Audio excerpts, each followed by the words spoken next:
One of the reasons why having self love, self worth, and self esteem is so important is because sometimes people will go out of their way to make you feel like you are not special, like you are not worthy of love, appreciation, all the things. Hi, my name is Dr. Natalie Jones. I'm a licensed therapist.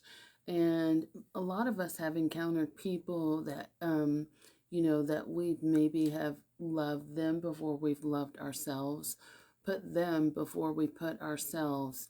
And these people have turned our world upside down and made it a point to humiliate, degrade, or dishonor you, and be disrespectful. And they go out of their way to try and make you feel like you are unworthy, unlovable, and you're not special.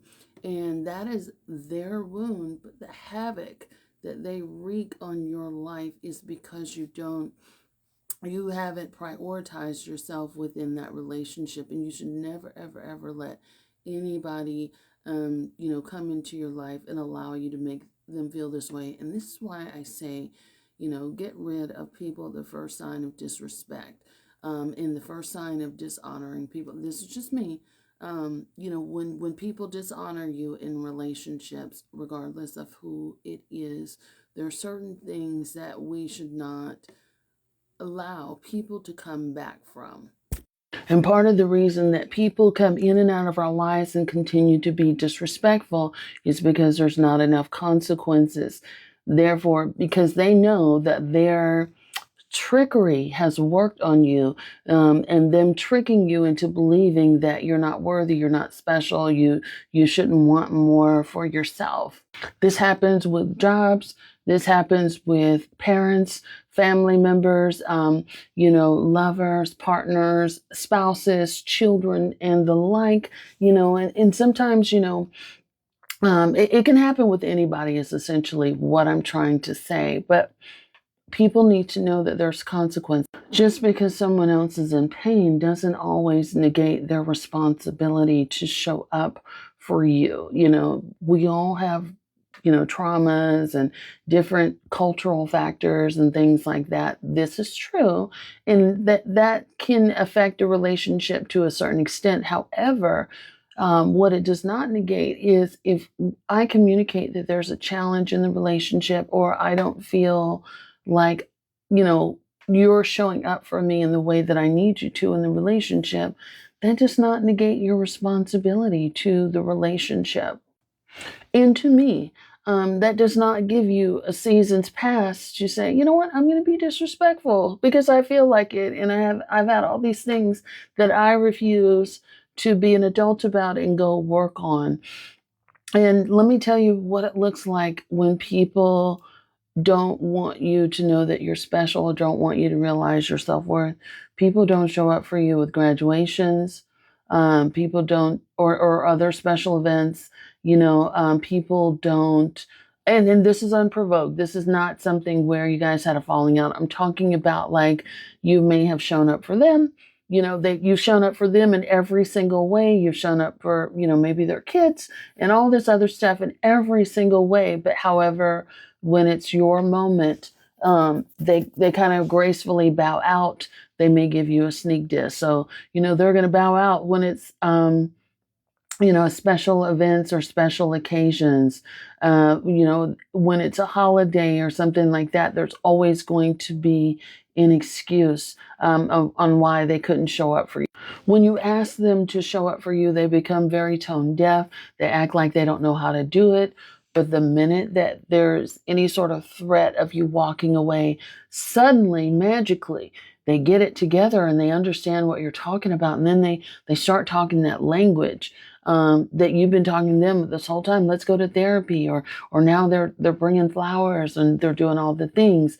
That is the biggest sign of disrespect, in my opinion, because that means that they knew what to do and how to do it, and they chose not to, because there was nothing in it for them. But now that you're walking away, the threat is real, that you could perhaps find something better and you know that you deserve better, and they don't want you thinking that. Unfortunately, this is where some of us have given in and gone back into the relationship only to be disrespected again. I think people who cheat, serial cheaters, do this kind of stuff.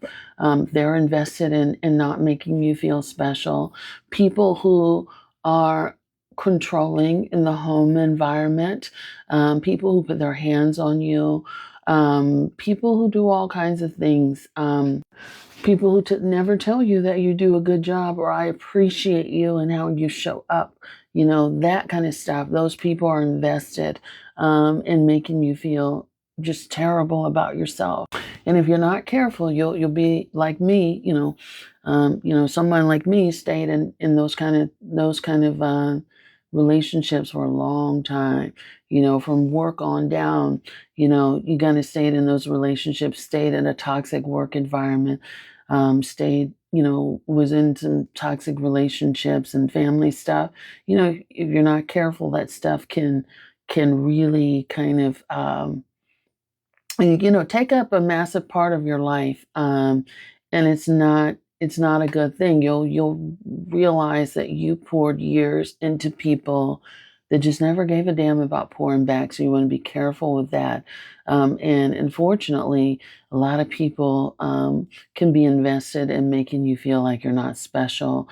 So if you have things that are important to you, events, things about yourself, and you just kind of want people to show up for you in ways that are completely normal, and they don't do it.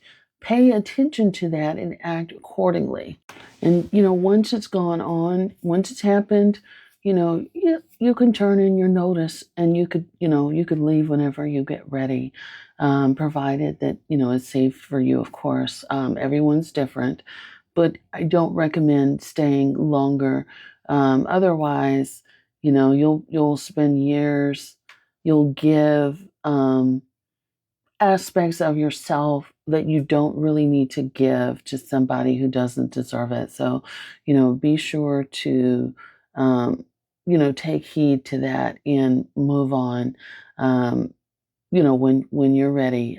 Don't spend copious amounts of energy, doubling up and trying to be better. Force feeding. Trying to get someone to go to therapy. I can't tell you. Over my years as a therapist, I've been doing therapy since 2007 now. Uh, Almost always, I could say 99.999% of the time, especially when it comes to relationships with mothers and with significant others. Women are always the one calling and trying to get their partners and their moms and things like that to get on board, and trying to do all the things to convince them to go to therapy, and making the appointments, doing the paperwork, all that kind of stuff. So allow a person to show up and do their part. Don't do it for them. If they can get up and go to work and do all the things, that means that they're not cognitively impaired, right? If to a certain degree. So I don't know everybody's story.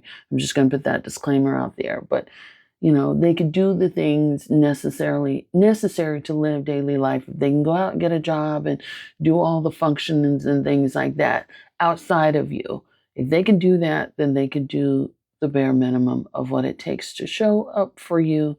At a certain point, you just have to realize they're invested in making you feel a certain way.